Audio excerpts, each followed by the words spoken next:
Lectura hablada presenta El retrato oval de Edgar Allan Poe.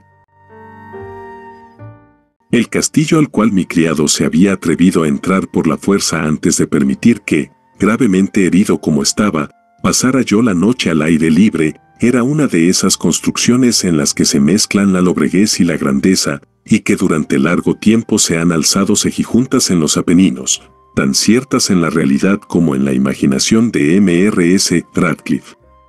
Según toda apariencia, el castillo había sido recién abandonado, aunque temporariamente.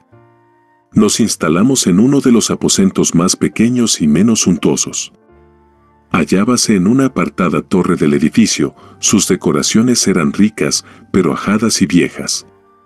Colgaban tapices de las paredes, que engalanaban cantidad y variedad de trofeos heráldicos, así como un número insólitamente grande de vivaces pinturas modernas en marcos con arabescos de oro.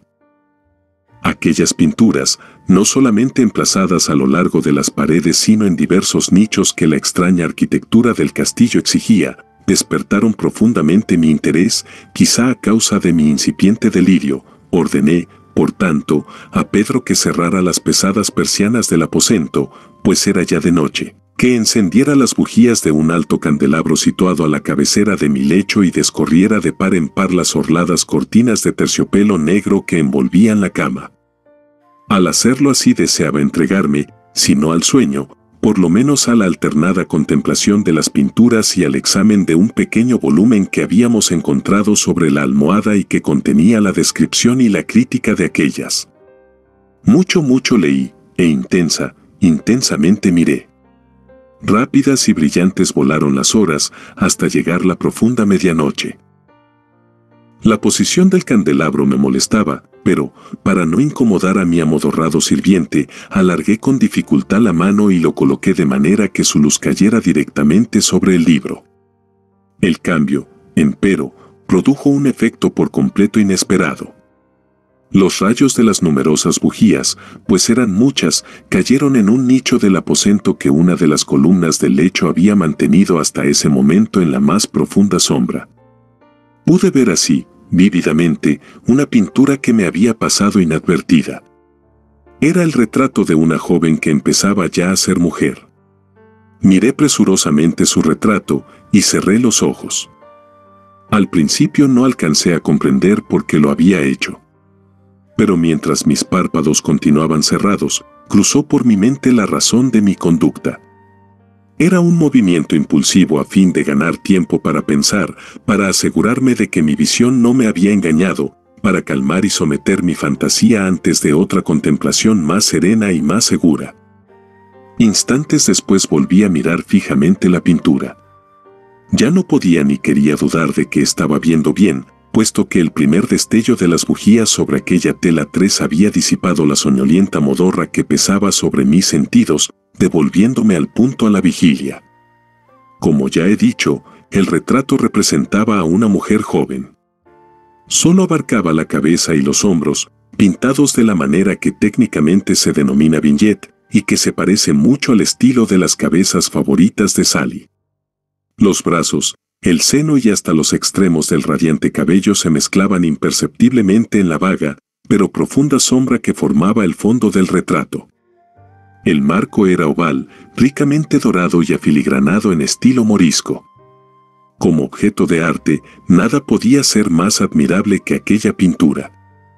Pero lo que me había emocionado de manera tan súbita y vehemente no era la ejecución de la obra, ni la inmortal belleza del retrato.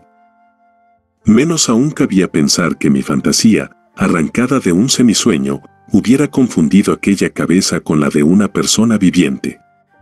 Inmediatamente vi que las peculiaridades del diseño, de la vignette y del marco tenían que haber repelido semejante idea, impidiendo incluso que persistiera un solo instante. Pensando intensamente en todo eso, quedé tal vez una hora, a medias sentado, a medias reclinado, con los ojos fijos en el retrato. Por fin, satisfecho del verdadero secreto de su efecto, me dejé caer hacia atrás en el lecho. Había descubierto que el hechizo del cuadro residía en una absoluta posibilidad de vida en su expresión que, sobresaltándome al comienzo, terminó por confundirme, someterme y aterrarme. con profundo y reverendo respeto, volví a colocar el candelabro en su posición anterior. Alejada así de mi vista la causa de mi honda agitación, busqué vivamente el volumen que se ocupaba de las pinturas y su historia. Abriéndolo en el número que designaba al retrato oval, leí en él las vagas y extrañas palabras que siguen. Era una virgen de singular hermosura y tan encantadora como alegre. Aciaga la hora en que vio y amó y desposó al pintor. Él, apasionado, estudioso, austero, tenía ya una prometida en el arte, ella, una virgen de sin igual hermosura y tan encantadora como alegre, toda luz y sonrisas, y traviesa como un cervatillo, amándolo y mimándolo, y odiando tan solo al arte, que era su rival, temiendo tan solo la paleta, los pinceles y los restantes enojosos instrumentos que la privaban de la contemplación de su amante. Así, para la dama, cosa terrible fue oír hablar al pintor de su deseo de retratarla. Pero era humilde y obediente, y durante muchas semanas posó dócilmente en el oscuro y elevado aposento de la torre, donde solo desde lo alto caía la luz sobre la pálida tela. Mas él, el pintor, gloriábase de su trabajo, que avanzaba hora a hora y día a día. Y era un hombre apasionado, violento y taciturno, que se perdía en sus ensueños, tanto que no quería ver cómo esa luz que entraba, lívida, en la torre solitaria, marchitaba la salud y la vivacidad de su esposa, que se consumía a la vista de todos, salvo de la suya. Mas ella seguía sonriendo, sin exhalar queja alguna, pues veía que el pintor, cuya nombradía era alta, trabajaba con un placer fervoroso y ardiente, bregando noche y día para pintar a aquella que tanto le amaba y que, sin embargo, seguía cada vez más desanimada y débil. Y, en verdad, algunos que contemplaban el retrato hablaban en voz baja de su parecido como de una asombrosa maravilla, y una prueba tanto de la excelencia del artista como de su profundo amor por aquella a quien representaba de manera tan insuperable.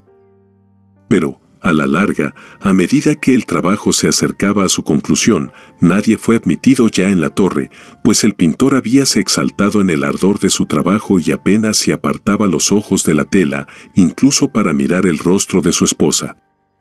Y no quería ver que los tintes que esparcía en la tela eran extraídos de las mejillas de aquella mujer sentada a su lado.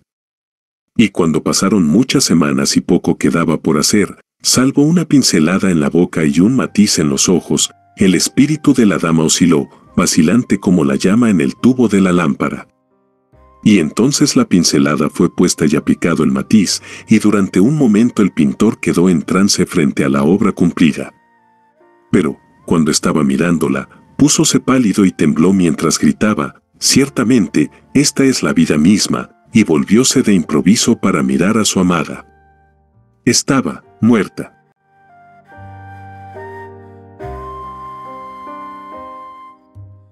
Gracias por escuchar este audiolibro. Si te gustó, puedes seguirnos en nuestro canal y mantenerte al día con los próximos audiolibros.